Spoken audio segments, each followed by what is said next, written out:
हाजिर हूं शाम 6 बजे तक की सभी छोटी बड़ी अहम खबर लेकर। तो चले बढ़ते हेडलाइंस के बाद खबरों की एक बड़ी खबर से बुलेटिन की शुरुआत जो है रांची से। यहां पर पंडरा ओपी इलाके में फंदे से झूलता हुआ एक 11वीं के छात्र का शव मिला है। पंडरा ओपी इलाके के शाहदेव नगर की एक घटना है। परीक्षा को लेकर वो बेहद तनाव में था, ये जानकारी निकल कर आई है और इसी तनाव में आकर उसने खुदकुशी की है, ये बात सामने आ रही है। जेवीएम का छात्र था मृतक ईशान। मामले की जांच में पुलिस जुट गई। तो ये बड़ी खबर और ये अनावश्यक एक दबाव था उस पर परीक्षा को लेकर। बता दें आपको कि लगातार जो छात्र थे वो पिछले दिनों इस बात को लेकर मांग भी कर रहे थे कि जब ऑनलाइन माध्यम से पढ़ाई हुई तो फिर ऑफलाइन एग्जाम क्यों।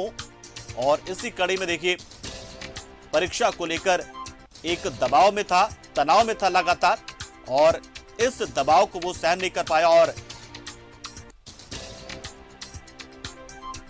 छात्र ईशान ने खुदकुशी कर ली है।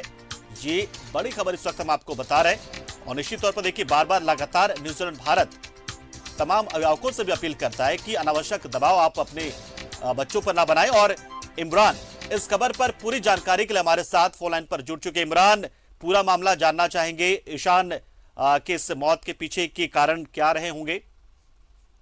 देखिए पंकज, रांची के पंडरा ओपी पुलिस को ये सुबह में सूचना मिली कि जो एक युवक है वो अपने कमरे में फांसी से फंदा से झूलता हुआ शव बरामद किया गया, जिसके बाद पुलिस मौके पर पहुंची। शव को पोस्टमार्टम के लिए रांची के रिम्स भेजा गया। लेकिन पुलिस के शुरुआती पूछताछ में और आसपास के लोगों के द्वारा जो जानकारी दी जा रही है कि कहीं न कहीं जेवीएम श्यामली का जो छात्र है वह परीक्षा को लेकर के तनाव में था और इसी वजह से संभवतः उन्होंने अपने घर पर फांसी लगा करके आत्महत्या कर लिया। हालांकि परिजनों से बातचीत करने की कोशिश की गई, लेकिन घटना के बाद परिजन इस पूरे मामले में किसी भी तरह की कोई भी बातचीत जो है ना ही कोई किसी तरह की कोई जानकारी दे पा रहे हैं। क्योंकि सभी लोग डिप्रेशन में है और जो पुत्र है, जो लड़का है, बताया जा रहा है कि वो एकलौता पुत्र था और एक एकलौता संतान थे उसके, तो कहीं न कहीं इसकी भी डिप्रेशन परिवार वाले लोगों की हो गई। इसके भी जो घटना की जिस तरह से हुई है इसकी कहीं न कहीं उदासीनता हो गई, इस वजह से बातचीत नहीं हो पाई। लेकिन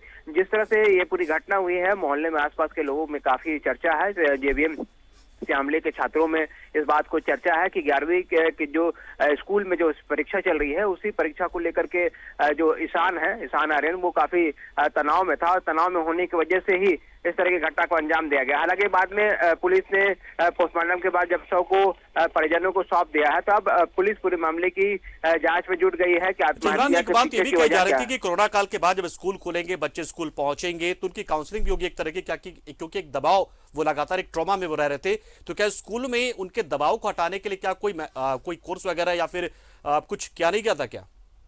देखिए बिल्कुल इस तरह की चीजें होनी चाहिए, क्योंकि कई तरह की बातें कही जाती है पंकज, लेकिन धरातल में वो सारी चीजें दिखाई देती नहीं है। इसलिए प्रयास ये होनी चाहिए, चाहे वो किसी भी प्रकार की स्कूल हो, चाहे सरकारी हो या फिर प्राइवेट स्कूल्स हो, इन तमाम जगहों पर एक काउंसलिंग तो होनी चाहिए। क्योंकि बड़े लंबे अंतराल के बाद जो बच्चे हैं वो स्कूल पहुंच रहे हैं, तो ऐसे में जब स्कूल पहुंचने के बाद उसकी मानसिकता को परिवर्तन करने के लिए, उसकी मानसिकता को समझने के लिए एक काउंसलिंग की बेहद जरूरी है। इसी के तहत इस तरह के कार्यशाला का आयोजन स्कूल प्रबंधक के द्वारा या फिर जिला प्रशासन के द्वारा करनी चाहिए, ताकि इस तरह के जो डिप्रेशन के जो शिकार बच्चे हो रहे हैं कम से कम वो इस तरह के डिप्रेशन के शिकार ना हो और बच्चे जो हैं आसानी से अपने कोर्स को पूरा कर पाएंगे और अच्छे से अपनी पढ़ाई को पूरा कर पाएंगे।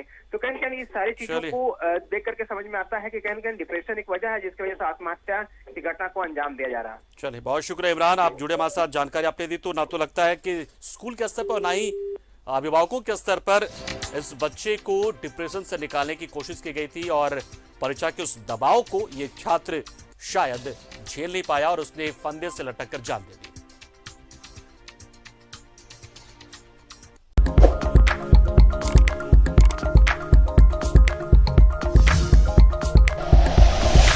Like and share videos, subscribe करें हमारा चैनल और प्रेस करें बेल आइकॉन। न्यूज़ 11 भारत, सच है तो दिखेगा।